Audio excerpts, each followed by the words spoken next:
À l'été 2012, Marta, une étudiante de 19 ans, a disparu sans laisser de traces dans la ville polonaise de Częstochowa. Après une dispute avec son petit ami, elle a pris le bus vers la ville voisine. À l'époque, personne ne savait que Marta était vivante, mais piégée. Elle avait été enlevée et gardée captive pendant près d'une décennie, privée de tous les signes d'une vie normale et de sa liberté. Le monde ne l'a revue que 7 ans plus tard, et c'était déjà une Marta complètement différente. Le 20 juillet 2012, Marta prévoyait de passer le week-end chez sa tante, dans la ville voisine d'Opole. Elle a choisi le bus du soir, a acheté un billet aller simple et a quitté la maison sans emporter quoi que ce soit de superflu. Juste un petit sac, des documents, un téléphone portable et un peu d'argent liquide. Aucun de ses proches n'a accordé d'importance à cette circonstance. Marta était adulte depuis longtemps et pouvait décider elle-même comment organiser son voyage. Selon son petit ami Jakub, Marta était très préoccupée par quelque chose avant son départ, même irritée. Il a déclaré plus tard à la police que la raison était une petite querelle, une dispute quotidienne, comme cela arrivait souvent. Mais lors du prochain interrogatoire, il a étonnamment changé son témoignage et a affirmé que Marta était complètement calme et même joyeuse, comme si quelque chose l'avait réjouie. La police a enregistré ces déclarations, mais les a mises de côté sans leur accorder beaucoup d'importance. Cependant, une voisine, une femme âgée nommée Janina, a affirmé de façon inattendue qu'elle avait vu Marta le jour suivant la date officielle de sa disparition. Selon la femme, elle marchait calmement dans la rue accompagnée d'un homme inconnu, grand et mince, que Janina n'avait jamais rencontré auparavant. Ce détail a considérablement compliqué l'enquête et remis en question la version originale, selon laquelle la disparition de Marta s'était produite immédiatement après l'arrivée du bus à Opole. Les déclarations de Jakub soulevaient de plus en plus de questions. Le jeune homme oubliait parfois des détails, se confondait dans l'ordre des événements et montrait parfois de la nervosité et de l'irritabilité. Les enquêteurs ont immédiatement commencé à le soupçonner d'être impliqué dans la disparition.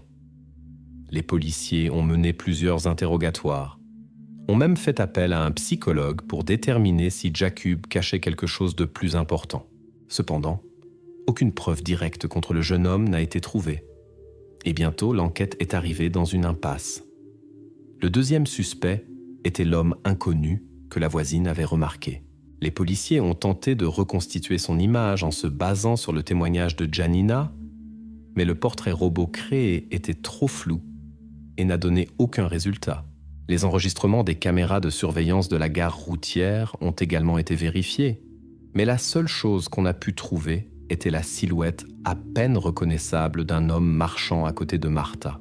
Son visage était caché par une capuche. Les enquêteurs ont concentré leur attention sur Jakub. Son comportement, les changements constants dans ses déclarations, son instabilité émotionnelle, tout jouait contre lui. La police a obtenu l'autorisation de vérifier ses conversations téléphoniques, a perquisitionné son appartement, mais n'a de nouveau rien trouvé de suspect. Pendant ce temps, le jeune homme, se sentant persécuté, a commencé à éviter tout contact avec la police, a refusé de faire des commentaires publics et a même déménagé dans une autre ville avec le temps. Progressivement, sa figure est passée au second plan. Mais pendant tout ce temps, personne n'a demandé pourquoi Marta avait acheté seulement un billet aller simple. Personne n'a soulevé la question de savoir pourquoi son téléphone portable avait cessé d'émettre des signaux à peine 1 heure après être monté dans le bus. Ces détails sont passés inaperçus et l'enquête a progressivement diminué, cédant la place à de nouveaux incidents plus actuels. En novembre 2019, dans une banlieue tranquille de Częstochowa, un événement apparemment insignifiant s'est produit. Des voisins se sont adressés à la police avec des plaintes concernant une odeur étrange émanant de la maison d'un travailleur social, Marek Lewandowski, âgé de 50 ans.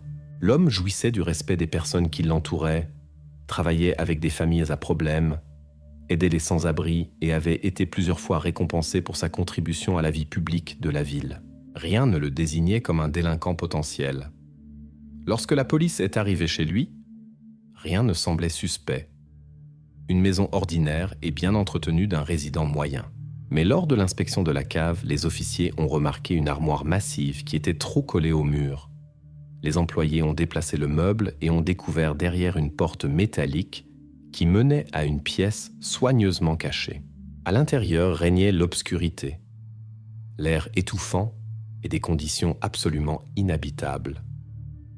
Et puis, ils l'ont vue. Assise sur un matelas sale se trouvait une femme, épuisée, qui montrait à peine des signes qu'elle comprenait ce qui se passait. Elle gardait le silence et fixait simplement un point. C'était Martha. La même Martha qui avait disparu en 2012. Tout ce temps, elle avait été proche. Tout près de la maison de ses parents, mais complètement coupée du monde, privée de toute dignité humaine, transformée en un être sans passé ni futur. Les agents de police ont compris. L'affaire Martha venait à peine de commencer, et toute la vérité se cachait encore dans l'obscurité de cette pièce. Le passé du petit ami de Martha a commencé à apparaître progressivement. L'enquête a commencé à examiner chaque détail de sa biographie et a découvert que Jakub n'était pas aussi simple qu'il le paraissait au premier abord. Le garçon, auparavant calme et discret, a soudainement acquis des traits beaucoup plus complexes. Les policiers, suivant les versions de la disparition de Martha, ont décidé d'examiner plus attentivement la figure de son petit ami. Au début, cela semblait être une formalité, une étape nécessaire du travail. Mais bientôt, des détails inquiétants sont apparus. Il s'est avéré que Jakub était déjà connu de la police. Son nom figurait dans une affaire menée seulement 1 an avant la disparition de Martha. Selon des documents officiels, Jakub a été arrêté en février 2011 pour des accusations de comportement agressif. L'incident s'est produit lors d'une fête au centre de Częstochowa. Plusieurs témoins ont affirmé que Jakub, après un bref échange de mots, a soudainement attaqué une connaissance et lui a causé des blessures graves. La victime a porté plainte auprès de la police, mais l'affaire a été rapidement classée après que les parties se soient entendues entre elles. Bien que les accusations aient été officiellement abandonnées, les informations sur les tendances agressives du jeune homme sont restées dans les archives de la police et jouaient maintenant contre lui. Ces données ont conduit la police à accorder à nouveau une attention particulière au jeune homme. Auparavant, ils avaient pris en compte ses déclarations confuses, mais maintenant l'enquête avait une raison réelle de douter de sa sincérité. Lors de l'interrogatoire, Jakub a montré une nervosité évidente lorsqu'il a été confronté à des questions sur le conflit précédent. Les policiers ont remarqué comment son humeur changeait dès qu'il parlait de cette soirée. Le garçon essayait soit d'éviter de répondre, soit disait que c'était une erreur et qu'il avait changé depuis longtemps. Mais les mots sonnaient incertains, peu convaincants, et cela ne faisait qu'intensifier les soupçons. Un jour, un témoin inattendu s'est présenté aux enquêteurs, un jeune homme nommé Powell, qui affirmait avoir vu Jakub et Martha se disputer le jour de sa disparition. Ces déclarations ont apporté encore plus de chaos à l'image des événements. Powell a affirmé que vers 6 heures du soir, alors qu'il se tenait non loin de l'arrêt de bus, il a été témoin accidentel d'un conflit émotionnel. Il a clairement entendu des voix élevées, a vu des gestes violents, comment Jakub saisissait la fille par les bras et elle essayait de se libérer. Le témoin a décidé de ne pas intervenir, mais plus tard, lorsqu'il a appris la disparition de Martha, il a décidé de témoigner. Cette information a davantage étayé la version des enquêteurs sur une possible implication de Jakub dans la disparition. Après l'apparition de ces données, l'enquête a organisé pour Jakub quelques interrogatoires plus durs et plus persistants. Les policiers ont commencé à vérifier littéralement chaque mot de ses déclarations, chaque période, essayant de trouver une faille dans sa version. Il s'est avéré que l'alibi du jeune homme, qui semblait auparavant convaincant, commençait à s'effriter sous un examen plus détaillé. Précédemment, Jakub avait assuré à l'enquête qu'après avoir accompagné Martha au bus, il était rentré directement chez lui, où il était resté jusqu'à tard dans la nuit. Mais la vérification des données de son téléphone portable a montré qu'il avait quitté la maison plusieurs fois et s'était même déplacé dans la ville, dans les heures qui ont suivi. Lorsqu'on lui a demandé pourquoi il avait quitté la maison, Jakub était confus et n'a pas pu donner une réponse raisonnable. Les policiers ont étudié attentivement les enregistrements des caméras de surveillance. Le temps et les lieux indiqués par Jakub ne correspondaient pas à ce que les caméras vidéo enregistraient. Dans un cas, il a dit qu'il était à la maison, mais les caméras montraient sa silhouette dans la rue. Lorsque ce fait lui a été présenté, le jeune homme a d'abord nié puis a admis qu'il avait effectivement quitté la maison, mais n'a pas pu expliquer pourquoi. Progressivement, une image s'est formée dans laquelle Jakub semblait coupable. Sa réputation, entachée par le passé, ses réponses chaotiques et confuses aux questions, ainsi que les contradictions constantes qui devenaient de plus en plus évidentes, donnaient à l'enquête le droit de croire qu'elle était sur la bonne voie. L'enquête semblait toucher à sa fin. Le petit ami de Martha ressemblait de plus en plus au principal coupable de ce qui s'était passé. Sous la pression des preuves, les enquêteurs ont pratiquement cessé de vérifier d'autres versions. Toute l'attention s'est concentrée exclusivement sur Jakub. Chacun de ses mouvements était suivi. Chaque mot était vérifié et vérifié à nouveau. La police préparait des documents pour les transmettre au tribunal, convaincue que l'affaire était pratiquement résolue. Les voisins et les connaissances de la famille de Martha parlaient déjà du fait que le coupable avait été trouvé, et les nouvelles se répandaient rapidement dans la ville, rendant la vie du jeune homme pratiquement insupportable. Il a cessé de quitter la maison, a rompu tous les contacts avec ses amis et sa famille, et s'est senti isolé et condamné. Mais alors que les enquêteurs avaient presque définitivement formulé la version de la culpabilité du jeune homme, un témoin totalement inattendu est apparu. C'était le chauffeur de bus avec lequel Martha devait se rendre dans la ville voisine. Le chauffeur se souvenait clairement du soir du départ et de la jeune fille qui était montée seule dans le bus, sans accompagnement. Il se souvenait clairement que le garçon l'avait seulement accompagnée jusqu'à la porte du bus, puis était resté à l'arrêt jusqu'à ce que le bus parte. Ces paroles ont changé drastiquement tout le tableau de l'enquête, et l'affaire apparemment déjà close a pris à nouveau un tournant complètement nouveau et inattendu. Après que le chauffeur de bus ait confirmé que Martha était effectivement partie seule en voyage, l'enquête a pris un virage serré dans une autre direction. Les enquêteurs sont maintenant revenus à l'examen de l'entourage le plus proche de la jeune fille. De façon inattendue, l'attention s'est portée sur sa famille, où, comme on l'a bientôt découvert, se cachèrent des conflits profonds et jusqu'alors inconnus de quiconque. En examinant plus attentivement les proches de Martha, la police a découvert une étrange discordance. Il s'est avéré que la jeune fille avait grandi dans une atmosphère de tension constante, bien que la famille ait essayé de le cacher soigneusement aux yeux étrangers. La relation entre Martha et son beau-père, Tomasz, était particulièrement tendue. Jusqu'à présent, ce détail n'apparaissait nulle part dans l'affaire et n'avait été enregistré nulle part. Les enquêteurs ont décidé d'examiner de plus près la personnalité du beau-père, qui semblait auparavant irréprochable et fiable. Tomasz vivait avec la famille depuis plus de 10 ans, occupait une bonne position dans l'administration de la ville et jouissait toujours du respect des voisins et des collègues. À l'extérieur, rien ne trahissait sa relation tendue avec sa belle-fille. Mais à y regarder de plus près, l'image devenait beaucoup plus sombre. Lors de nouveaux interrogatoires, la mère de Martha, Alicia, a donné des témoignages étranges et contradictoires. À un moment, elle affirmait que la relation entre sa fille et son mari avait été idéale, confiante et calme. Puis soudain, comme dans un lapsus, elle admettait que des conflits surgissaient régulièrement entre eux, dont la cause restait obscure même pour elle. Les enquêteurs ont remarqué à quel point il lui était difficile de maintenir une ligne de conduite, comme si elle essayait de les convaincre, eux et elle-même, que dans sa famille tout était calme et prospère. Ces contradictions sont devenues encore plus évidentes lorsque la police a commencé à interroger Tomasz lui-même. Le beau-père de Martha, normalement calme et sûr de lui, paraissait maintenant tendu et irrité. Il a commencé à éviter les réponses directes et à donner des explications vagues sur où il se trouvait le jour de la disparition de sa belle-fille. Les enquêteurs ont immédiatement compris que l'homme cachait quelque chose ou essayait de le dissimuler.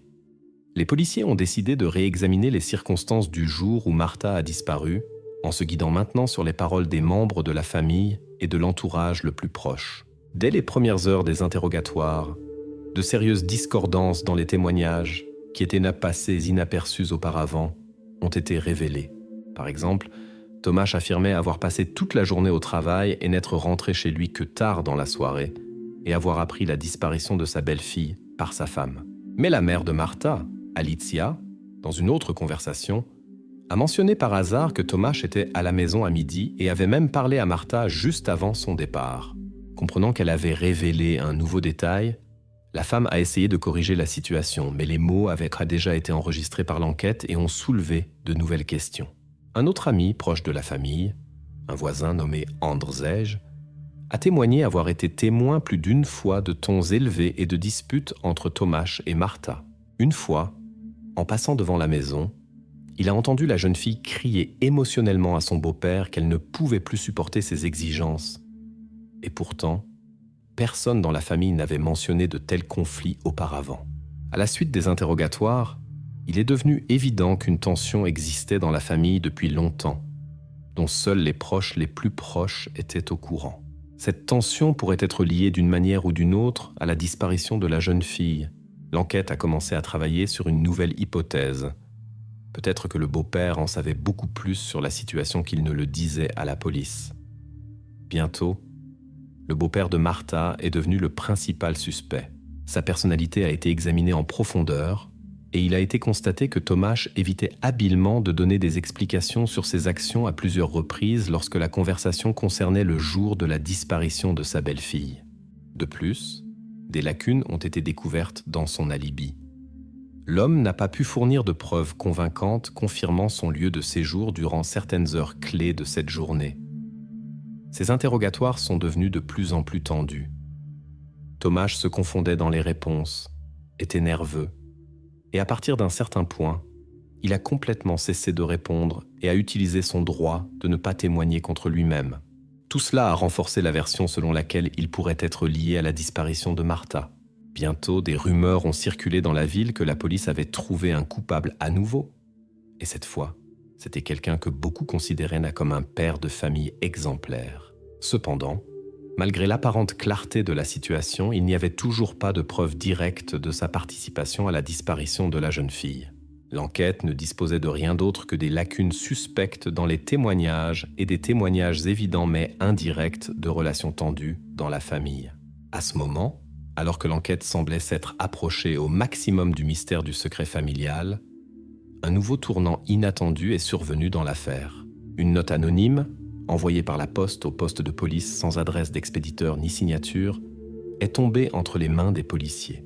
Le bref texte indiquait que Marta cachait probablement quelque chose d'important à ses proches, quelque chose qui n'était pas lié à la famille, mais à quelqu'un de complètement étranger. La note a de nouveau bouleversé toute l'affaire et a obligé les enquêteurs à considérer que la véritable clé pour résoudre le mystère ne se trouvait peut-être pas dans son environnement familial, mais quelque part ailleurs. Après l'apparition de la mystérieuse note, les enquêteurs se sont concentrés sur la recherche des connexions externes de Marta qui pourraient faire la lumière sur sa disparition. Des documents financiers découverts de façon inattendue les ont conduits dans une direction totalement inattendue.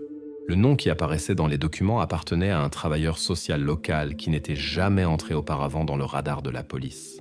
En vérifiant les informations anonymes, la police est tombée sur un homme nommé Marek Lewandowski, largement connu dans la ville comme un travailleur consciencieux et respecté du service social. Marek aidait régulièrement les nécessiteux, les familles en situation difficile et les personnes qui sont normalement évitées par la société. Par conséquent, sa réputation était irréprochable et les enquêteurs ont d'abord douté qu'une telle personne puisse être liée à la disparition de la jeune fille. Bientôt, cependant, des documents financiers sont tombés entre les mains de la police, indiquant un lien entre Marek et des plans monétaires douteux. Ces papiers ont été trouvés tout à fait par hasard dans l'un des bureaux abandonnés que Lewandowski avait utilisés il y a quelques années. Parmi les papiers figuraient sans les noms de plusieurs personnes officiellement portées disparues. Malgré l'absence de ces personnes, des prestations sociales continuaient d'être régulièrement virées sur leur compte, puis retirées et disparaissaient dans une direction inconnue. Un nom dans la liste se distinguait nettement des autres. Marta. La police a vérifié les comptes bancaires et découvert qu'après sa disparition, des prestations d'État ont continué à être virées régulièrement pendant près de 3 ans. C'était une information totalement nouvelle qui n'était jamais entrée auparavant dans le champ de l'enquête. Après quelques jours, les enquêteurs ont rencontré un homme nommé Lukáš, un témoin qui a déclaré avec surprise qu'il avait vu le travailleur social et Marta le jour de sa disparition. Lukáš se souvenait comment, dans la soirée, environ une demi-heure avant le départ du bus, Marek et la jeune fille se tenaient près d'un petit café non loin de la station. Le témoin a affirmé que la conversation semblait assez sérieuse, mais il n'avait rien remarqué de suspect à l'époque. Ce n'est que plus tard, lorsque des informations sur la disparition de Marta sont apparues dans la presse, que Lukáš a reconnu l'importance de ce qu'il avait vu. L'enquête a commencé à examiner minutieusement les activités de Lewandowski, mais s'est heurtée à une résistance sérieuse.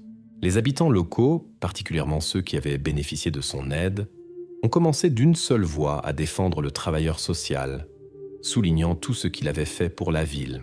Des témoins qui avaient travaillé avec lui auparavant décrivaient Marek comme une personne qui aidait désintéressément les nécessiteux. Ils assuraient que de telles accusations étaient absurdes et ne pouvaient être qu'une coïncidence accidentelle. Marek Lewandowski lui-même se comportait avec assurance et calme lors des interrogatoires.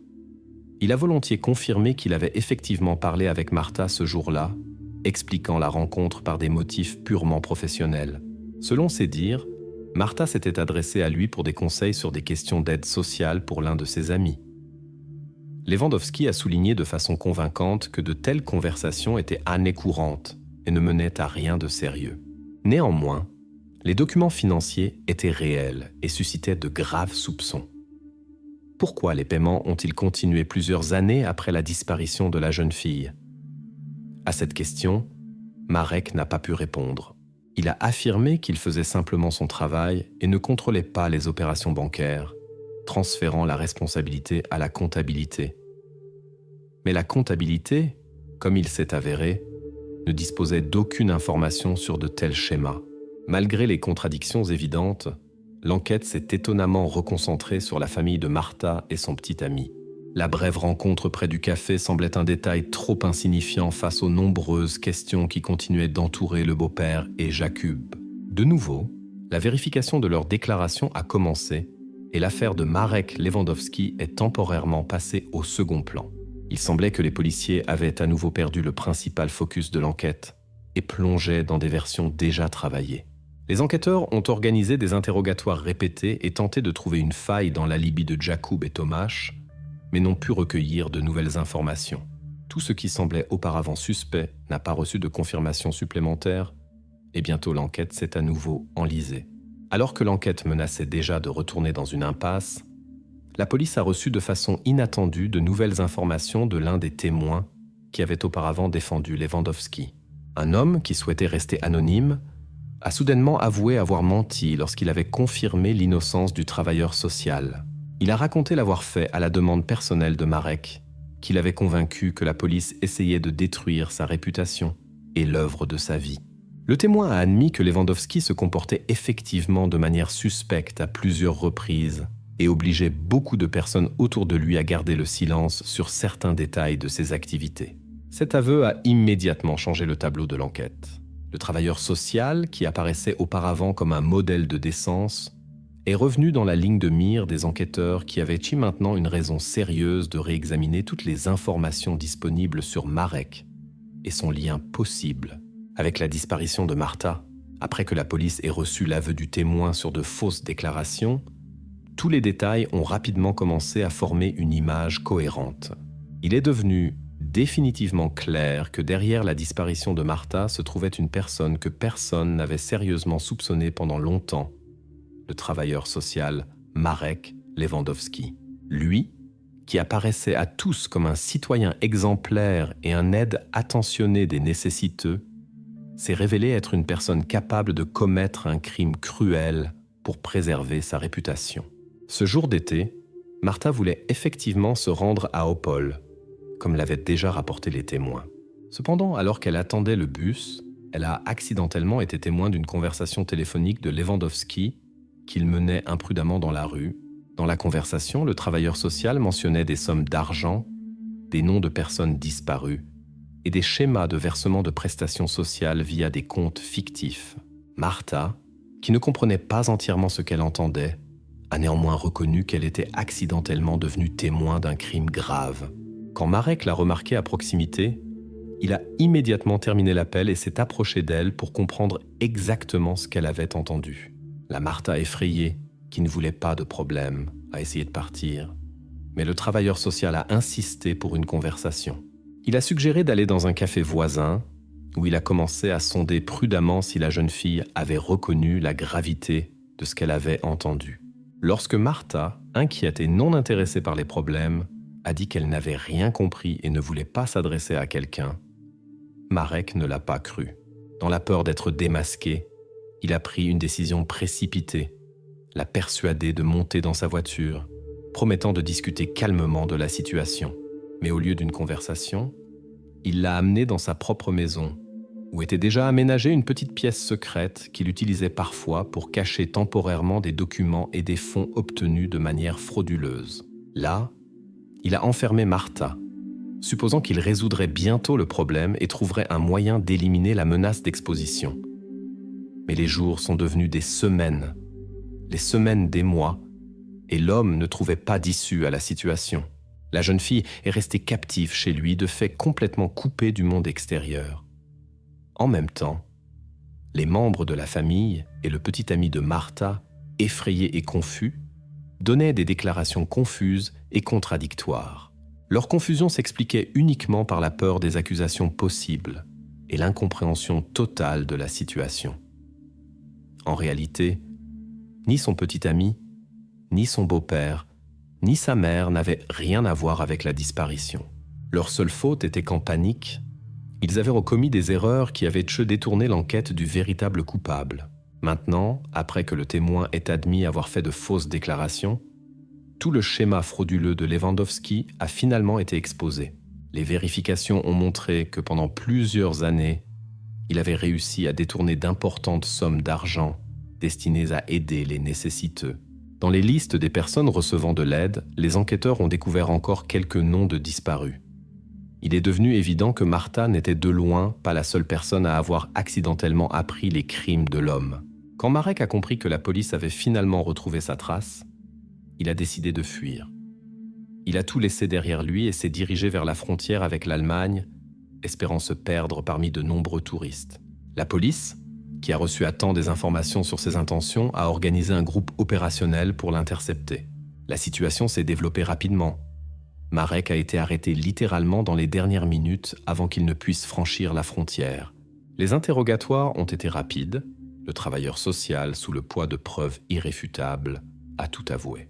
Il a raconté comment, pendant de longues années, il a organisé et maintenu des schémas criminels, comment il a retenu Martha captive et ce qu'il prévoyait de faire ensuite. Lewandowski n'a pas tenté de se justifier et a admis qu'il était pris au piège de ses propres actions et avait pris une mesure désespérée pour cacher ses crimes. Le même jour, la police a libéré Martha. La jeune fille, qui avait passé près de 10 ans dans un espace clos, était physiquement et psychologiquement complètement brisée. Les médecins ont confirmé que les conséquences de sa captivité ne pourraient jamais être complètement surmontées. Sa mémoire était endommagée par les longues années d'isolement et de stress, et son état ne lui permettait pas de mener une vie normale. Martha a été sauvée, mais sa personnalité d'avant était perdue à jamais. Marek Lewandowski a été reconnu coupable de toute une série d'articles et a reçu une peine de 25 ans de privation de liberté. Le tribunal a rendu son verdict rapidement et impartialement, reconnaissant la gravité de ses actes. La réputation que l'homme avait si soigneusement construite pendant des années a été détruite en quelques jours et son nom est devenu synonyme de trahison et de tromperie. Cette histoire n'a pas de fin heureuse. Oui, la vérité a été découverte, le coupable puni, Martha libérée. Mais trop tard pour sauver ce qui était perdu. Les adultes, personnes sérieuses qui ont entendu cette histoire, devraient reconnaître la gravité et la fragilité du destin humain, car parfois la vérité est plus effrayante que toute imagination. Quand les voisins ont appelé la police dans une petite maison à la périphérie de São Paulo, personne n'était préparé à ce qui allait être découvert. Une femme préparait un barbecue dans la cour, mais la viande ne ressemblait pas au porc ou au bœuf habituel. Quelques minutes seulement après l'arrivée de la police, il est devenu évident. Dans cette cour, s'était produite une tragédie familiale qui a choqué même les enquêteurs les plus expérimentés. São Paulo, juin 2015. Le quartier de Penha, un secteur calme et sans particularité dans la banlieue nord-est de la ville. Une maison d'un étage au coin de la rue, entourée d'une clôture délabrée et de buissons touffus, avait toujours semblé étrange aux voisins. Une cour négligée, des fenêtres ternes et un silence éternel, interrompu seulement par de rares éclats de bruit. La maison appartenait à Marcia Oliveira, une femme de 43 ans, qui y vivait avec son fils, Lucas, dont l'âge était loin de la majorité. Ce soir-là, quelque chose avait changé. Vers 9 heures du soir, une voisine, Dona Luisa, a senti une odeur étrange et âcre qu'elle a plus tard décrite aux enquêteurs comme trop désagréable même pour de la viande brûlée. Son attention a été attirée par les mouvements étranges de Marcia. La femme regardait nerveusement par la fenêtre plusieurs fois, puis retournait rapidement à l'intérieur. Luisa s'est inquiétée et a partagé son observation avec un autre voisin, Carlos Fernandez, un homme âgé qui ne se mêlait généralement pas des affaires des autres, mais qui cette fois a décidé de vérifier la situation. Carlos s'est prudemment approché de la clôture et a vu que Marcia jetait précipitamment quelque chose dans un vieux grill métallique dans la cour, le couvrant d'un couvercle. L'odeur s'était intensifiée à ce moment-là, et Carlos s'est senti mal à l'aise. Il est rentré chez lui et a appelé la police, expliquant à l'opérateur qu'il soupçonnait quelque chose de louche. Carlos n'avait même pas imaginé ce qui se passait réellement dans la cour de sa voisine. 20 minutes plus tard, une voiture de patrouille est arrivée à la maison. Les policiers, le sergent José Santos et son partenaire Eduardo Pereira ont frappé à la porte. Marcia a ouvert presque instantanément, comme si elle attendait leur visite. Elle portait un vieux t-shirt et un jean usé. Ses yeux semblaient fatigués mais calmes. Santos a remarqué que la femme était étrangement nerveuse, ses mains tremblaient légèrement et son regard évitait le contact direct. Les policiers ont immédiatement senti l'odeur âcre provenant de l'arrière-cour. À la question de ce qui se passait, Marcia a brièvement répondu « Je fais juste griller de la viande. Je l'ai un peu trop cuite. » Cependant, sa voix sonnait incertaine et le sergent Santos, insatisfait de l'explication, a demandé à se rendre dans la cour pour vérifier. Marcia a tressailli, mais n'a pas résisté. Dans la cour, Santos s'est approché du grill. Il a soulevé délicatement le couvercle et a immédiatement reculé. À l'intérieur se trouvaient des morceaux qui ressemblaient à de la viande, mais leur forme, leur couleur et leur consistance indiquaient clairement autre chose. Marcia se tenait à l'écart, les yeux baissés, attendant silencieusement la réaction de la police. Après avoir bouclé la zone et appelé des renforts, les enquêteurs ont rapidement confirmé les terribles soupçons du sergent Santos. Les fragments découverts étaient d'origine humaine. Ils appartenaient à Lucas, le fils unique de Marcia, un adolescent qui jouait encore récemment avec ses amis dans la rue voisine. Une inspection détaillée de la maison a commencé. Les agents ont remarqué qu'il manquait un couteau dans l'ensemble posé sur le comptoir de la cuisine. Quand on lui a demandé où il était, Marcia a répondu de manière vague, marmonnant quelque chose à propos de sa disparition il y a quelques jours. Les voisins interrogés par la police ont noté que Marcia se comportait de manière inhabituelle depuis plusieurs semaines. Luisa a parlé de ses sautes d'humeur soudaines. La femme paraissait tantôt heureuse et accueillante, tantôt renfermée et ne sortait pas de chez elle pendant plusieurs jours. Carlos, qui avait appelé la police, se souvint avoir entendu des cris forts venant de la maison de Marcia ce soir-là, mais ces cris s'étaient soudainement tus, comme s'ils avaient été interrompus. Au début, il avait pris cela pour un conflit ordinaire entre mère et fils. Comme cela arrivait souvent ces derniers temps, et n'y avait pas prêté une attention particulière. À ce stade, l'enquête a commencé à vérifier l'entourage de Marcia et Lucas. L'attention s'est immédiatement portée sur l'oncle biologique de Lucas, Paulo Oliveira, qui vivait à proximité et visitait souvent la maison de la famille. Paulo a été remarqué pour sa nervosité et la confusion dans ses déclarations lorsque la police lui a posé des questions simples sur les événements de ce jour-là. Il affirmait ne pas avoir été dans la maison depuis plusieurs jours, bien que les voisins aient rapporté l'avoir vu là-bas juste la veille de la tragédie. La deuxième suspecte était l'amie de la mère, Anna Maria, qui s'était récemment disputée avec la famille à propos de questions domestiques. Les voisins ont indiqué qu'Anna Maria était souvent apparue près de la maison ces derniers jours, semblant agitée et nerveuse, et un témoin a même affirmé l'avoir vue se disputer avec Marcia peu avant les événements tragiques. La police a immédiatement détenu Paulo Oliveira pour interrogatoire.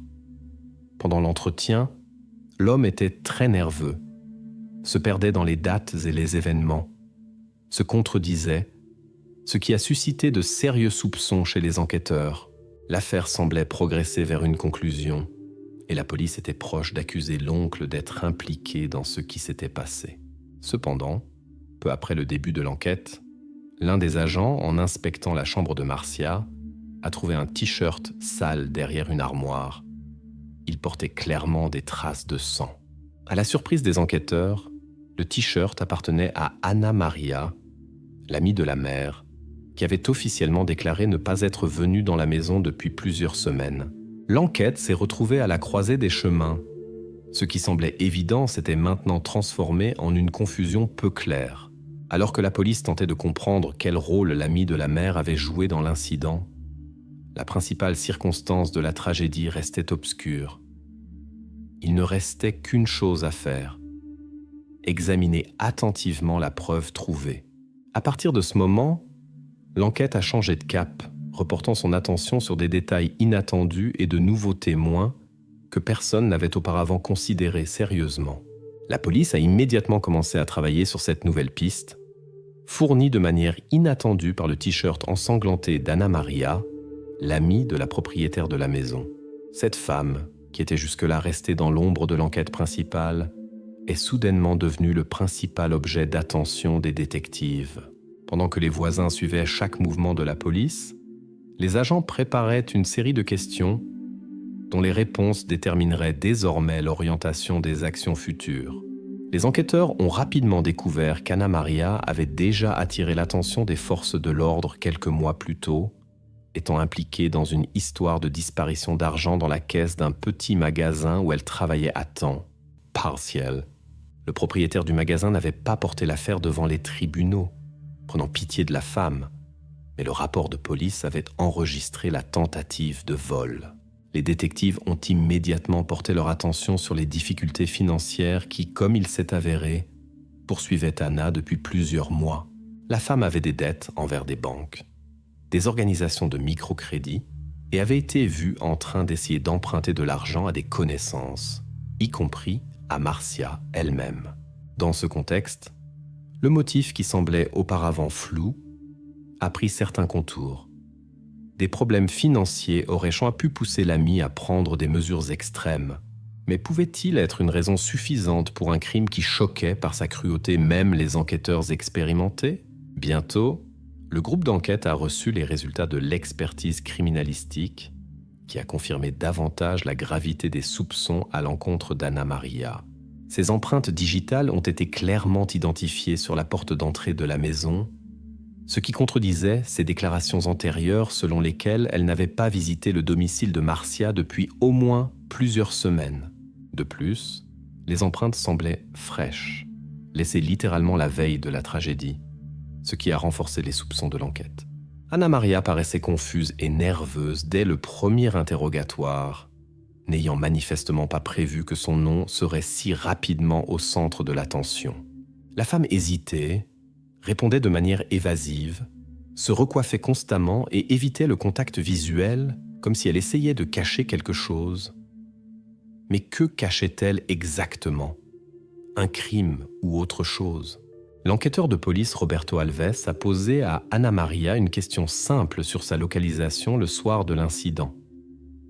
La femme a fermement insisté sur le fait qu'elle ne s'était pas approchée de la maison de son ami. Elle a décrit en détail son itinéraire. D'abord, une visite au marché alimentaire dans la rue voisine, puis une longue conversation téléphonique avec une parente d'un autre quartier, et plus tard, une visite à la pharmacie. Anna énumérait avec assurance les lieux et les heures, essayant de prouver l'absence de lien avec la tragédie, mais les policiers ont immédiatement remarqué des incohérences dans ses propos. Il s'est avéré que la pharmacie qu'elle mentionnait avait fermé plus tôt ce jour-là en raison d'un problème technique. Lorsque les détectives lui ont signalé cette contradiction, Anna a visiblement été décontenancée et a commencé à s'embrouiller dans ses déclarations, affirmant qu'elle avait peut-être confondu les jours. Ses réponses sont devenues moins assurées, ce qui a attiré l'attention supplémentaire de la police sur sa version des événements. Plus Ana Maria parlait, plus les doutes des enquêteurs s'approfondissaient. Ces contradictions ont amené l'enquête à soupçonner qu'Anna avait pu délibérément déformer les faits, essayant de cacher sa présence dans la maison.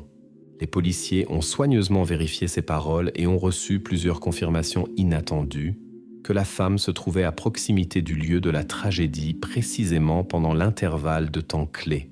L'un des voisins affirmait l'avoir vue près de la maison de Marcia ce soir-là, ce qui a fait douter encore plus la police des propos de la suspecte. De plus, la pression sur Ana Maria s'est intensifiée lorsque les enquêteurs ont commencé à lier ses dettes passées et ses tentatives d'emprunter de l'argent au motif du crime. On avait l'impression que le tableau de l'enquête avait enfin pris des contours clairs et logiques. La femme était presque officiellement déclarée principale suspecte et il semblait que l'enquête allait dans la bonne direction. L'affaire, qui semblait d'abord être une énigme sans indice évident, prenait progressivement les contours d'une tragédie mêlée d'argent et de désespoir. Cependant, le lendemain, l'enquête a reçu un enregistrement d'une caméra de surveillance installée près du marché alimentaire qu'Ana Maria avait mentionné dans son alibi initial. La bande a été visionnée avec une attention particulière et à la surprise de tous les détectives, il s'est avéré qu'Anna disait la vérité, du moins en partie. La caméra l'avait capturée à l'heure exacte indiquée, exactement là où elle l'avait affirmé. De plus, la femme sur la vidéo semblait calme, ce qui contrastait fortement avec son comportement nerveux pendant les interrogatoires. L'enquête se retrouvait de nouveau dans une impasse. Ana Maria, récemment presque déclarée coupable, avait soudainement reçu une confirmation solide de sa version. L'enregistrement de la caméra a forcé la police à reconsidérer les conclusions déjà prêtes et à revenir au point de départ, où il y avait plus de questions que de réponses. Néanmoins, les enquêteurs avaient encore des preuves non utilisées et l'attention a dû se reporter sur d'autres détails et d'autres personnes qui n'avaient pas attiré l'attention des détectives auparavant. Ce qui semblait clair était redevenu flou, laissant les enquêteurs face à la nécessité de tout revoir à nouveau. Il semblait que la police se retrouvait à nouveau au début de l'enquête après que l'alibi d'Ana Maria ait été confirmé par les enregistrements des caméras de surveillance. Les agents ont repris l'étude du cercle social de la famille, essayant de comprendre où pourrait se cacher la clé de la tragédie. À ce moment, les détectives ont décidé d'examiner plus attentivement la vie quotidienne de Lucas, espérant découvrir de nouvelles circonstances jusqu'alors cachées. Bientôt, l'attention de la police a été attirée par des informations provenant de la psychologue scolaire Marcela Figueira. 2 semaines avant l'incident, Lucas s'était adressé à elle en se plaignant de l'atmosphère difficile à la maison. Marcela a raconté au détective que l'adolescent ressentait manifestement une forte tension, décrivant des disputes constantes et des incompréhensions avec sa mère. Elle a noté qu'auparavant, il n'avait jamais manifesté de telles émotions et s'était toujours tenu à l'écart des discussions sur sa famille. Mais maintenant, il ne pouvait manifestement pas cacher ses inquiétudes. La psychologue était préoccupée par la situation et prévoyait même de contacter la mère, mais n'en a pas eu le temps. Les détectives ont compris que cela pouvait être un signal important, indiquant des problèmes au sein de la famille qui étaient auparavant restés hors de leur champ de vision. Une confirmation supplémentaire de la situation inquiétante est venue de l'enseignante de Lucas, Elena Mendes. Lors d'une des dernières réunions de parents, Elena avait remarqué que le comportement de Marcia avait radicalement changé. L'enseignante a informé la police que la femme semblait extrêmement distraite, n'écoutait pas les recommandations des enseignants et se permettait même de critiquer ouvertement les méthodes d'enseignement, ce qui ne lui ressemblait pas. Elena a souligné que Marcia était habituellement calme et discrète parmi les autres parents, ne montrait jamais d'agressivité et ne participait pas au conflit. Cependant, cette fois, l'enseignante s'était alarmée de voir la femme inhabituellement irritée et manifestement troublée. Elle interrompait les autres parents, argumentait bruyamment et semblait déséquilibrée. De plus, lors de la discussion sur le comportement de Lucas, elle niait catégoriquement tout problème à la maison, affirmant que son fils inventait complètement les conflits pour attirer l'attention sur lui. Lors d'un nouvel interrogatoire, quand les détectives ont interrogé Marcia sur son comportement à la réunion, la femme a complètement nié toute manifestation d'agressivité ou de comportement inhabituel de sa part. Elle assurait que la conversation s'était déroulée calmement et de manière constructive, que l'enseignante n'avait pas parlé de problèmes concernant Lucas, mais au contraire, l'avait félicité. Les enquêteurs ont de nouveau remarqué l'étrange divergence entre les déclarations de la mère et des enseignants, ce qui les a fait douter de la sincérité de la femme. Lorsque les détectives ont de nouveau parlé avec l'enseignante, elle a fermement confirmé ses propos, ajoutant qu'elle avait remarqué non seulement des changements émotionnels dans le comportement de Marcia, mais aussi des signes physiques de stress intenses. La femme semblait épuisée, amaigrie et avait des cernes sous les yeux. Ces détails coïncidaient avec les témoignages des voisins sur son état étrange à la veille de la tragédie, renforçant les soupçons de la police. Cependant, l'enquête a pris une tournure inattendue lorsque certains parents, interrogés par la police, ont exprimé des doutes sur le professionnalisme de l'enseignante Elena Mendes. L'une des mères a rapporté qu'Elena manifestait trop d'intérêt pour la vie de Lucas, posant constamment des questions sur ses affaires familiales, ses hobbies et ses préoccupations personnelles. Les détectives ne pouvaient ignorer ce fait. Un intérêt accru pour un élève, dépassant peut-être le cadre professionnel, a conduit la police à supposer que l'enseignante pouvait avoir des motifs personnels cachés à ses collègues et à l'enquête. La police a convoqué Elena pour un nouvel interrogatoire, la considérant cette fois non plus comme témoin, mais comme une possible participante à la tragédie. La femme a été surprise par ce tournant des événements et a catégoriquement nié tout motif personnel. Néanmoins, l'enquête s'est concentrée sur elle pendant un temps, vérifiant sa correspondance, ses contacts et ses liens personnels possibles avec la famille. Les résultats de l'enquête ont rapidement montré qu'Elena Mendes n'avait pas de conflits personnels évidents ou de motifs pouvant conduire au crime. Cependant, les soupçons ont continué à couver pendant un certain temps, obligeant la police à se détourner d'autres pistes importantes et à s'embourber davantage dans des versions contradictoires. Alors qu'il semblait que l'enquête était à nouveau dans une impasse, les experts en criminalistique ont signalé une autre découverte, auparavant inaperçue dans le chaos de l'examen de la scène du crime. Une note a été trouvée dans le tiroir de la table de chevet de Marcia. Le texte était court et dur, composé de plusieurs phrases menaçantes. L'écriture n'appartenait ni à Marcia, ni à Lucas, et ne ressemblait à celle d'aucun des suspects. Cette note était clairement dirigée contre la famille, mais qui l'avait écrite restait un mystère. La police a immédiatement transmis la note pour expertise graphologique, espérant connaître l'identité de l'auteur. Mais même avant la fin de l'examen, une chose était claire pour les détectives. L'histoire de la famille de Marcia et de son fils cachait beaucoup plus de secrets qu'il n'y paraissait au premier abord. L'auteur inconnu des menaces a introduit une nouvelle incertitude dans l'enquête déjà compliquée, forçant la police à examiner à nouveau attentivement l'entourage de la famille. La découverte de la note avec des menaces a obligé la police à reconsidérer son approche envers le cercle de personnes liées à la famille de Marcia. Tandis que les criminologues étudiaient l'écriture de l'auteur inconnu, le groupe opérationnel continuait à inspecter les environs dans l'espoir de trouver d'autres indices. C'est précisément à ce moment, à quelques pâtés de maison de la résidence, qu'une nouvelle découverte susceptible de changer complètement le cours de l'enquête a été faite. Dans une poubelle située derrière un supermarché, un employé du service de nettoyage a trouvé un téléphone portable. L'appareil était allumé, mais l'écran était gravement endommagé, comme s'il avait été délibérément jeté avec force pour le détruire. Lorsque l'appareil a été apporté à la police, les agents ont rapidement établi qu'il s'agissait du téléphone de Lucas. L'importance de cette découverte était difficile à surestimer.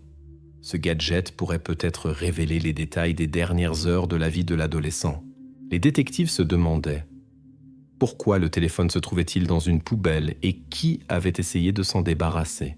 Les experts en criminalistique ont pu récupérer des informations de l'appareil endommagé et il est presque immédiatement devenu clair pourquoi quelqu'un voulait tant détruire le téléphone. Dans les derniers des messages de Lucas, envoyés peu avant les événements tragiques, des phrases inquiétantes ont été découvertes, suggérant un danger imminent. L'adolescent écrivait à l'un de ses amis que quelque chose d'étrange se passait à la maison. Dans un autre message, il demandait à son ami de le rappeler d'urgence, mais l'appel n'est jamais venu. Ces messages courts et fragmentés ont immédiatement fait comprendre à la police que l'adolescent était conscient de la menace et essayait de demander de l'aide. L'enquête devait maintenant déterminer l'heure exacte d'envoi des messages et la comparer aux circonstances déjà connues de la tragédie. Les détectives ont immédiatement contacté les amis de Lucas, figurant dans la liste des contacts du téléphone. Un adolescent nommé Gabriel a confirmé avoir reçu ces messages, mais a déclaré les avoir remarqués beaucoup plus tard qu'ils n'avaient été envoyés et n'avait pas eu le temps de réagir. Un autre témoin, un garçon nommé Philippe, a créé la confusion en indiquant un horaire de réception des messages complètement différents, ce qui contredisait les informations du téléphone lui-même. La police s'est heurtée à une contradiction majeure. L'heure d'envoi des messages, enregistrée par l'expertise technique, ne correspondait pas aux témoignages des témoins. Les adolescents se perdaient dans les détails, se souvenaient de choses différentes, affirmant tantôt une chose, tantôt une autre. Les enquêteurs ne pouvaient pas déterminer si cela était lié à leur état émotionnel ou si quelqu'un déformait consciemment les faits. Après des conversations répétées et des interrogatoires croisés, il s'est avéré que les deux adolescents étaient sincèrement confus, étant sous l'influence du stress dû à ce qui s'était passé. Malgré cela, la police se demandait encore pourquoi les informations étaient si contradictoires et qui pouvaient être intéressés par un tel chaos. L'une des théories que la police a commencé à envisager était que le téléphone avait pu être délibérément placé dans la poubelle précisément pour égarer l'enquête. Les détectives ont supposé qu'un criminel inconnu avait intentionnellement envoyé de faux messages ou modifié les paramètres de temps sur l'appareil afin de créer une confusion dans la chronologie de la tragédie. Cette théorie semblait tout à fait logique, compte tenu du degré de cruauté et de préméditation manifesté dans la perpétration du crime lui-même. L'hypothèse paraissait convaincante, surtout lorsque les policiers ont découvert sur l'appareil des signes de tentative de piratage et de suppression de données. Quelqu'un essayait manifestement de déformer le tableau des événements et de détourner la police de la piste en déposant le téléphone loin du lieu principal de la tragédie. À ce stade de l'enquête, les agents avaient presque adopté cette théorie comme principale, commençant à rechercher des suspects potentiels qui pourraient nous posséder suffisamment de compétences techniques ou de motivation pour une telle démarche. Plusieurs jours ont été consacrés à vérifier les résidents locaux, les voisins et même de petits criminels du quartier qui auraient pu être capables d'une telle action de diversion. Cependant, aucune de ces pistes n'a donné de résultats concrets et les agents se sont à nouveau retrouvés dans une impasse. Pendant ce temps, les experts techniques continuaient d'examiner méticuleusement le téléphone lui-même en laboratoire. Et c'est précisément leur découverte suivante qui a changé le cours de l'enquête de la manière la plus inattendue. Des empreintes digitales claires ont été découvertes sur la coque arrière du téléphone. Les criminologues étaient certains qu'elles n'appartenaient ni à Lucas, ni à sa mère, ni à son oncle, ni même à l'un des amis de l'adolescent. La comparaison avec les bases de données de la police de São Paulo n'a donné aucune correspondance avec quiconque avait été impliqué dans l'affaire auparavant. Une personne inconnue, qui n'avait pas été sous l'attention de l'enquête auparavant, avait laissé une trace distincte sur l'appareil. Cela signifiait que la tragédie avait un participant totalement nouveau qui était resté dans l'ombre jusqu'à présent. Les policiers devaient découvrir qui était cet inconnu et comment il était lié à Lucas et à sa famille. L'enquête prenait maintenant un tournant complètement différent.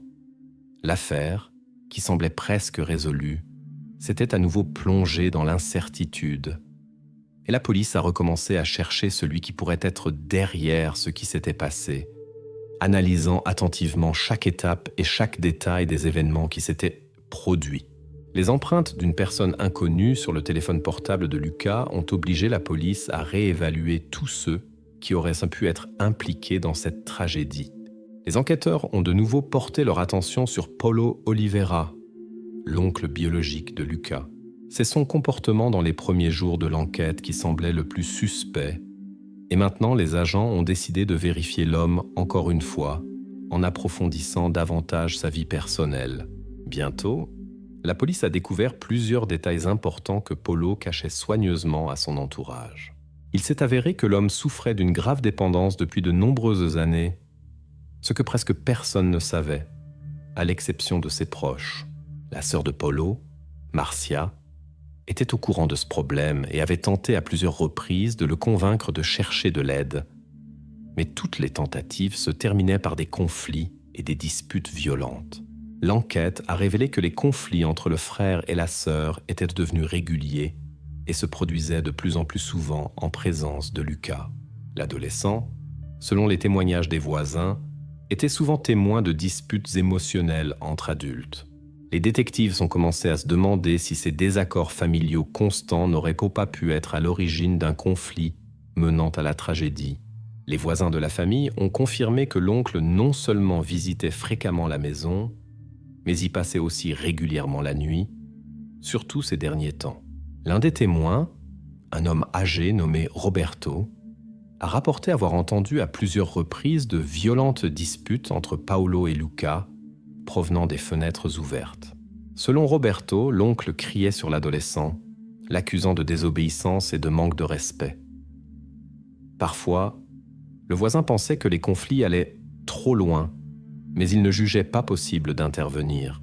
D'autres voisins ont également noté l'atmosphère tendue dans la maison, confirmant que Paulo venait presque quotidiennement chez sa sœur, paraissait souvent irrité et agressif, et n'hésitait pas à montrer son caractère même aux yeux des personnes autour.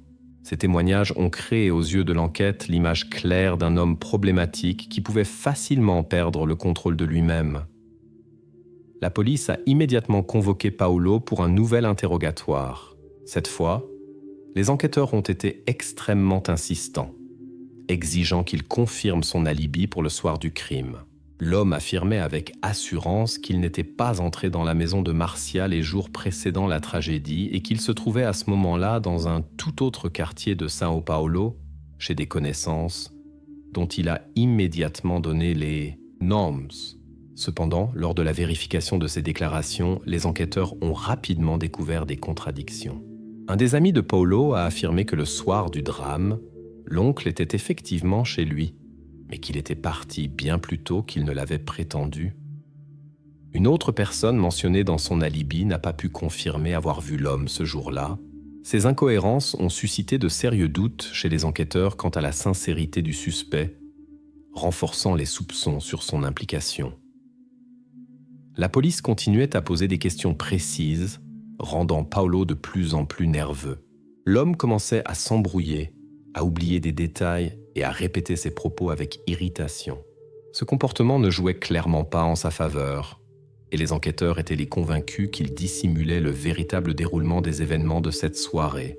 À ce stade de l'enquête, Paulo semblait être pour les enquêteurs le candidat parfait au rôle de criminel. Tout concordait. Une dépendance secrète, des conflits familiaux fréquents et graves, une agressivité manifeste et des tentatives de dissimuler sa présence sur les lieux. La police était convaincue que l'homme aurait pu commettre un crime passionnel, perdant le contrôle de lui-même suite à une nouvelle dispute. La pression sur Paulo augmentait d'heure en heure et les enquêteurs commençaient à le considérer comme le principal suspect. Ses voisins et connaissances confirmaient que l'homme était capable d'actes impulsifs et imprévisibles, surtout lors des phases aiguës de sa dépendance. Ces informations furent soigneusement consignées dans les procès-verbaux et l'enquête commença à préparer l'accusation, sentant qu'elle avait enfin trouvé le véritable coupable. Cependant, les détectives décidèrent de vérifier une dernière fois les détails pour éviter toute erreur. Lors d'une perquisition supplémentaire de l'appartement où Paulo résidait temporairement, les enquêteurs découvrirent par hasard une petite trouvaille en papier qui changea radicalement le cours de l'enquête. Il s'agissait d'un ticket de bus avec la date et l'heure exacte du départ. Le ticket confirmait que Paulo avait quitté le quartier au moins 1 heure avant que les voisins n'entendent les premiers bruits inquiétants provenant de la maison de Marcia. Le ticket était un document officiel, confirmé par la compagnie de transport, et ne laissait aucun doute quant à l'authenticité de l'heure indiquée. Cette découverte soudaine prit la police au dépourvu. La version qui semblait presque confirmée s'effondrait maintenant sous leurs yeux. Paulo, qu'on avait presque reconnu coupable, se trouvait soudainement en dehors du lieu des événements, avec une preuve documentaire confirmant son alibi. L'enquête dut à nouveau revoir ses positions et chercher un nouveau point de départ, abandonnant toutes les conclusions et soupçons précédents, et revenant au début d'une longue chaîne d'indices qui ne formait toujours pas un tableau unique et clair. Le ticket de bus trouvé chez Paulo Oliveira changea radicalement la direction de l'enquête. La police fut contrainte de revenir au point de départ et d'étudier attentivement la personnalité de Marcia, la mère de Lucas. Les enquêteurs réalisèrent que son passé pouvait contenir des détails clés qui pourraient expliquer les événements présents. Et c'est alors qu'ils décidèrent de parler à une personne qui était restée jusqu'alors à l'écart. L'ex-mari de Marcia, André Silva. André Silva, qui vivait dans un quartier voisin de São Paulo, n'avait pas attiré l'attention des détectives au départ. Il n'avait plus de contact avec son ex-femme et son fils depuis plusieurs années, ayant disparu de leur vie. Cependant, après que la police eut commencé à fouiller dans le passé de Marcia, André décida de contacter lui-même les enquêteurs, proposant de raconter des événements survenus bien avant la tragédie. Lors de sa conversation avec les enquêteurs, il évoqua l'instabilité et le comportement agressif de son ex-femme, qui, selon lui, furent la cause de leur divorce. André raconta que déjà, à cette époque, Marcia manifestait une instabilité émotionnelle, une tendance au changement d'humeur brusque et à des accès de colère sans raison apparente. L'homme affirma qu'il avait même dû se rendre à l'hôpital suite à une blessure reçue lors d'un de ces épisodes. La police s'intéressa immédiatement à cette information, comprenant que le caractère de la femme pouvait cacher des problèmes profonds susceptibles d'expliquer ce qui s'était passé. André confirma ses propos par des documents médicaux officiels qui montraient clairement qu'il avait effectivement consulté pour des soins médicaux après un conflit à la maison. Ces dossiers constituèrent la première preuve solide que les déclarations de l'homme n'étaient pas de simples accusations sans fondement. L'ex-mari précisa également qu'après cet incident, il avait décidé de ne pas impliquer la police, espérant sauver sa famille. Cependant, les relations se détériorèrent définitivement peu après et il quitta le domicile, cessant tout contact avec Marcia et Lucas. Pour les détectives, ces informations ouvraient une nouvelle perspective. Si Marcia avait déjà manifesté de la violence par le passé, cela pourrait expliquer son état dans les jours précédant la tragédie. Néanmoins, la police ne se hâta pas de tirer des conclusions et décida de vérifier les dires de l'ex-mari auprès d'autres personnes qui connaissaient la famille à cette période. Les enquêteurs menèrent une série d'entretiens avec des amis et des connaissances de la famille qui entretenaient des relations étroites avec Marcia et son ex-mari à l'époque. Cependant, les récits de ces personnes ne correspondaient pas du tout à la description d'André. Le couple Claudia et Luis Ferreira, amis de longue date de Marcia, fut sincèrement surpris par les accusations portées par l'ex-mari. Ils affirmèrent n'avoir jamais remarqué rien de tel. Au contraire, selon eux, C'était André lui-même qui était conflictuel, irritable et créait souvent des tensions en société. Claudia raconta qu'elle l'avait vu à plusieurs reprises élever la voix contre Marcia dans des lieux publics et faire des remarques acerbes à son fils. Selon elle, les accusations contre la femme ne pouvaient être qu'une tentative d'André de justifier ses propres erreurs et de rejeter la responsabilité sur son ex-femme. D'autres connaissances appuyèrent également la version de Claudia et Luis, décrivant André comme une personne difficile, encline à des accès d'agressivité et à des accusations infondées. La police se retrouva à nouveau face à un choix difficile. Quels témoignages considérer comme plus crédibles ? Ceux de l'ex-mari, disposant de documents médicaux, ou ceux des amis de la famille, le décrivant comme une personne problématique. Bientôt, les enquêteurs décidèrent de vérifier plus en détail la personnalité d'André lui-même, soupçonnant qu'il pourrait avoir intérêt à discréditer Marcia pour des raisons personnelles. Cette version se renforça rapidement après que la police eut découvert dans le passé d'André plusieurs incidents impliquant des conflits sur son lieu de travail et des plaintes de voisins concernant un comportement agressif. L'homme devenait de plus en plus suspect, surtout compte tenu de son désir soudain de partager des informations sur Marcia après tant d'années de silence. Pendant une courte période, l'ex-mari devint le principal suspect, car la police estima que l'homme aurait pu commettre le crime ou, du moins, provoquer les événements ayant conduit à la tragédie. Les détectives commencèrent à vérifier activement ses dernières actions, ses déplacements et ses contacts, tentant d'établir un lien avec l'incident. L'enquête alla même jusqu'à envisager la théorie selon laquelle André aurait pu apparaître dans la maison le soir de la tragédie, puis disparaître, comptant sur l'absence de preuves évidentes. Cependant, plus la vérification avançait, moins la version de son implication semblait probable.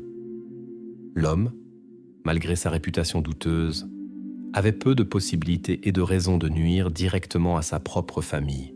La version de l'implication d'André s'effondra définitivement lorsque les enquêteurs obtinrent un enregistrement d'une caméra de surveillance installée dans un café à l'autre bout de la ville. La vidéo montrait clairement que le jour de la tragédie, André Silva se trouvait loin du lieu du crime. Les enregistrements attestaient de sa présence pendant plusieurs heures et ne laissaient à la police aucune place au doute. Son alibi était absolument fiable, et la version de sa participation directe ne pouvait plus être envisagée. La police se retrouva dans une impasse, où chaque nouvel indice et chaque version ne menaient qu'à de nouvelles questions. L'enquête sur la tragédie revint à nouveau à Marcia et à son entourage, dans l'espoir de trouver parmi ses proches ces détails cachés qui pourraient enfin faire la lumière sur cette affaire. Après que l'alibi de l'ex-mari de Marcia eut été confirmé par l'enregistrement vidéo, les enquêteurs revinrent à l'étude des voisins et d'autres témoins de l'incident. À ce moment, alors que l'enquête semblait à nouveau s'enliser dans un dédale de contradictions, l'une des voisines, Donna Luisa, s'adressa inopinément à la police avec une nouvelle révélation capable de bouleverser toute l'affaire.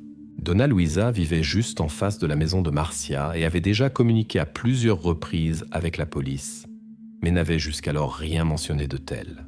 Elle déclara maintenant avoir vu Marcia avec un couteau à la main près de sa maison le soir de la tragédie. Luisa avoua avoir observé cette scène par la fenêtre lorsqu'elle entendit des bruits forts et sortit vérifier ce qui se passait dans la rue.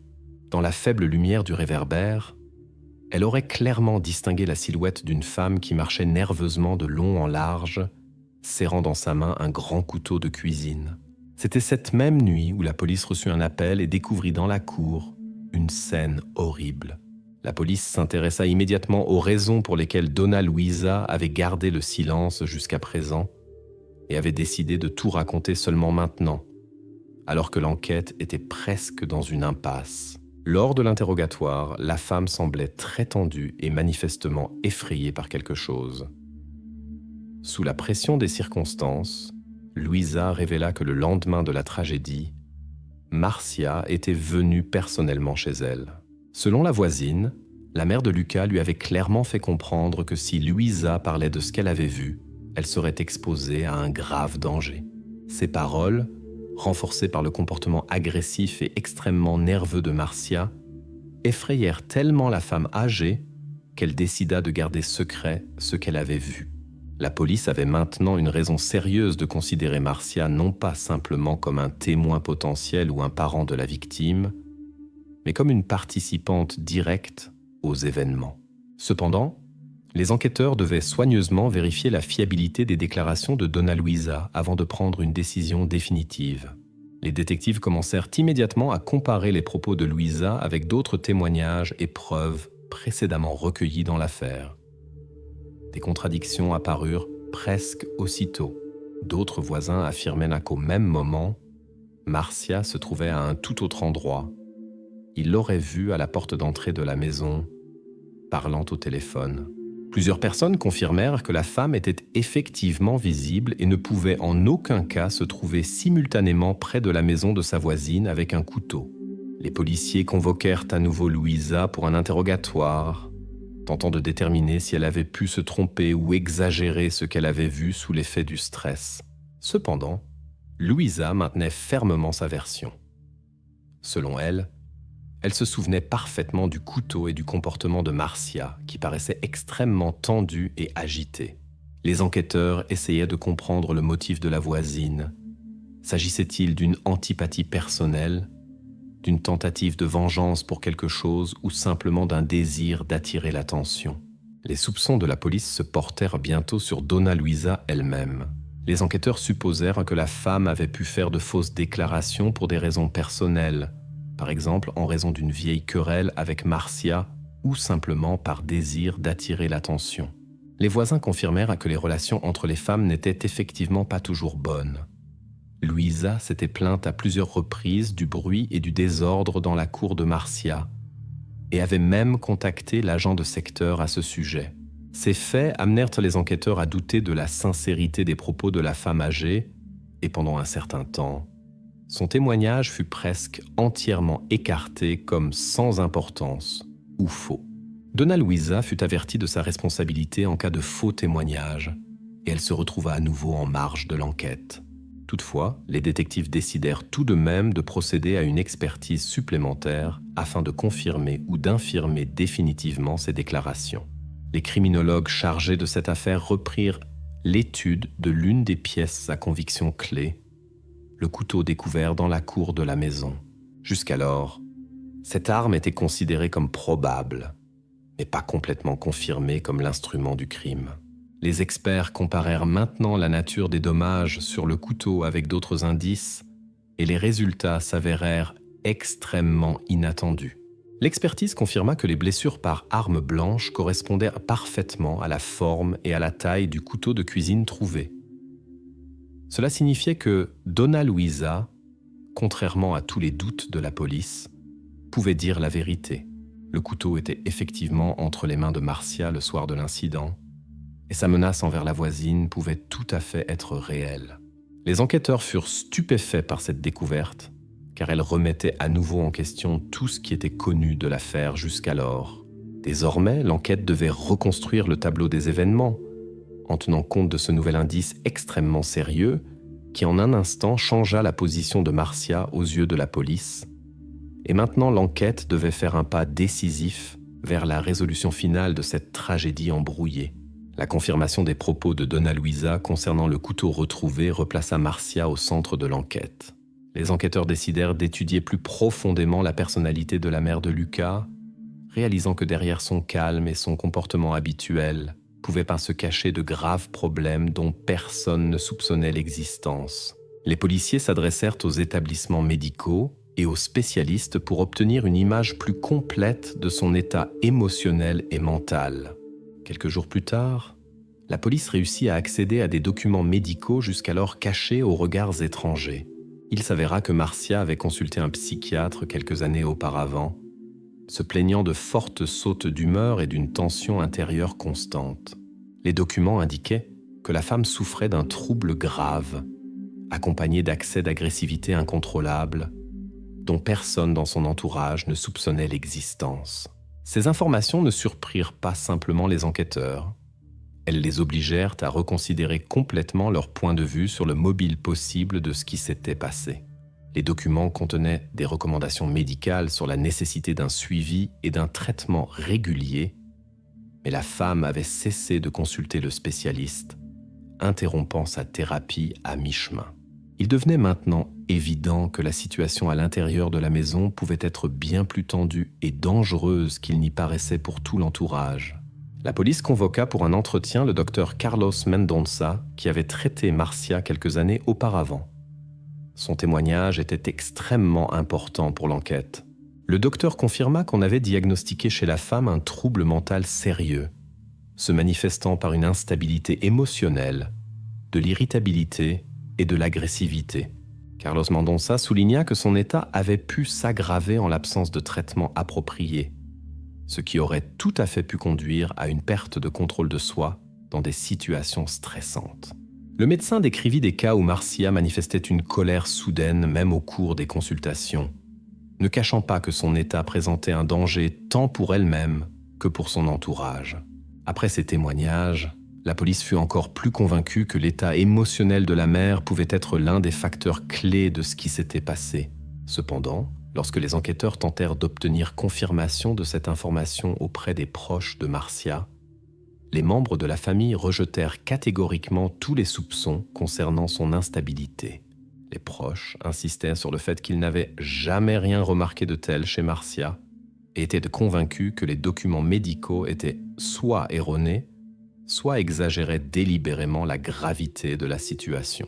La sœur de Marcia déclara que celle-ci avait toujours été une personne responsable et équilibrée, bien que quelque peu renfermée, mais qu'il ne pouvait être question d'agressivité ou de comportement inadéquat. Les enquêteurs tentèrent de confronter le témoignage du médecin et les propos des membres de la famille, comprenant que la famille pouvait délibérément fermer les yeux sur des problèmes évidents, essayant de protéger la réputation de Marcia ou simplement ne voulant pas reconnaître des faits désagréables.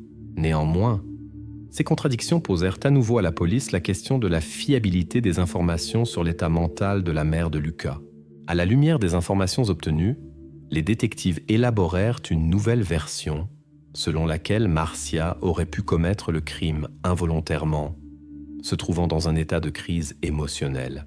Peut-être qu'au moment du conflit avec son fils, elle n'avait pas conscience de ses actes et ne pouvait tout simplement pas contrôler son agressivité, ce qui correspondait à son diagnostic.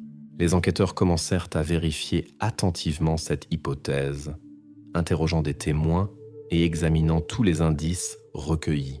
Pendant un certain temps, la version du caractère involontaire du crime semblait très convaincante, surtout compte tenu de l'absence de mobile évident et du caractère chaotique des traces sur le lieu de l'incident.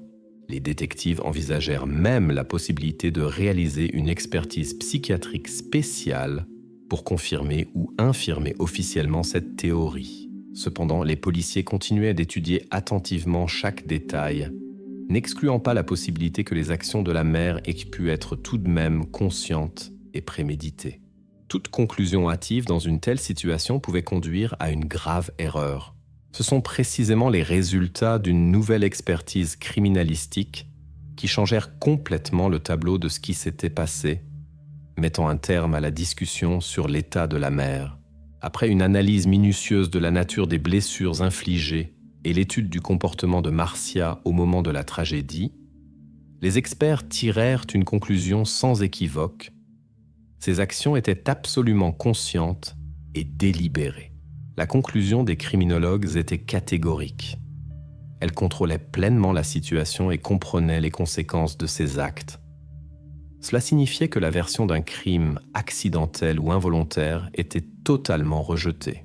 Désormais, les enquêteurs étaient confrontés à une nouvelle tâche, plus terrible et plus complexe: déterminer le mobile exact qui avait poussé Marcia à un acte aussi cruel et comprendre pourquoi les proches et les membres de la famille niaient si obstinément les problèmes évidents de la femme.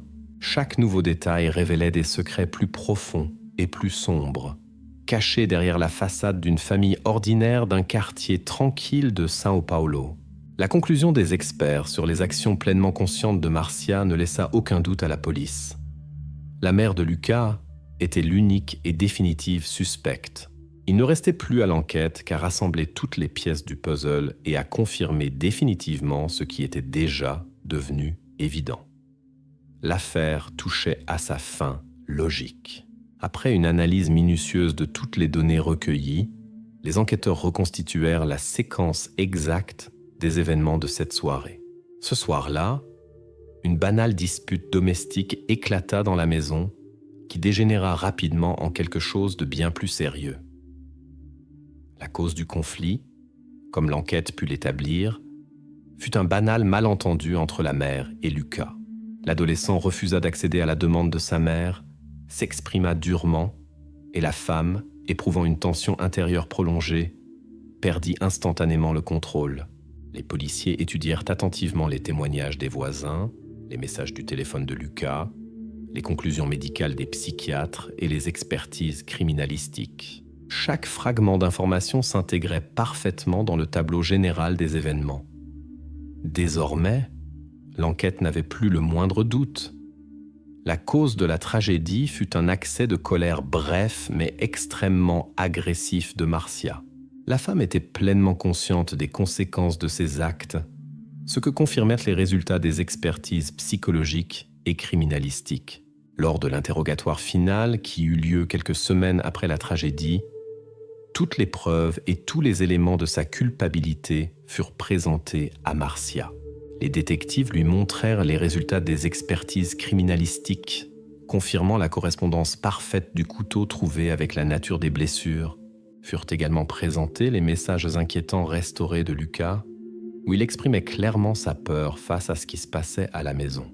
Le témoignage de la voisine Louisa, qui suscitait initialement des doutes chez la police, fut finalement confirmé par des témoignages indépendants et des enregistrements de caméras de surveillance qui avaient clairement enregistré les déplacements de Marcia pendant le temps critique. Les documents médicaux, confirmant son état mental et ses tendances agressives, furent complétés par le témoignage du médecin, ce qui excluait toute explication alternative. Lorsque cet ensemble de preuves fut présenté à Marcia, ses tentatives de nier l'évidence s'effondrèrent rapidement. Son visage, qui jusqu'à ce moment conservait une expression calme, presque indifférente, pâlit visiblement. La femme comprit qu'il était inutile de continuer à nier, et les enquêteurs virent qu'elle était pour la première fois désorientée, ne trouvant pas de mots pour se justifier. Marcia fit une dernière tentative pour se défendre, disant qu'elle ne se souvenait pas du moment même de la tragédie et que tout s'était passé dans un état de choc émotionnel. La femme insistait sur le fait qu'elle n'avait jamais voulu faire de mal à Lucas, mais qu'elle avait simplement perdu son sang-froid. Cependant, les résultats de l'expertise psychiatrique avaient déjà réfuté cette explication. Les spécialistes avaient établi qu'au moment de commettre le crime, Marcia était dans un état de conscience parfaitement lucide et comprenait à quoi pouvaient mener ses actions. La pression des enquêteurs s'intensifiait. Ils lui indiquèrent clairement que ces explications contredisaient les faits et les conclusions des experts. En présence d'un avocat et en pleine conscience de l'impasse dans laquelle elle se trouvait, la femme renonça finalement à toute tentative supplémentaire de dénégation. À ce moment-là, l'enquête était définitivement close. Marcia n'avait plus d'arguments contre la logique implacable de l'enquête. Le procès fut court et concis. Les preuves étaient si évidentes et convaincantes que la défense n'avait pratiquement rien à opposer. Malgré une dernière tentative des avocats d'atténuer la peine, le tribunal reconnut Marcia pleinement coupable d'avoir commis le crime, soulignant la gravité particulière de son acte et l'absence de sincère remords. La femme fut condamnée à 30 ans d'emprisonnement, sans possibilité de libération anticipée. Le verdict du tribunal suscita le soulagement des voisins et des proches qui obtinrent enfin des réponses à toutes leurs questions. L'enquête, qui avait duré plusieurs mois et captivé l'attention de tout le pays, était officiellement close. Les policiers fermèrent le dossier contenant les pièces de l'affaire, mettant un point final à l'un des incidents les plus tragiques et les plus complexes jamais enquêtés à São Paulo.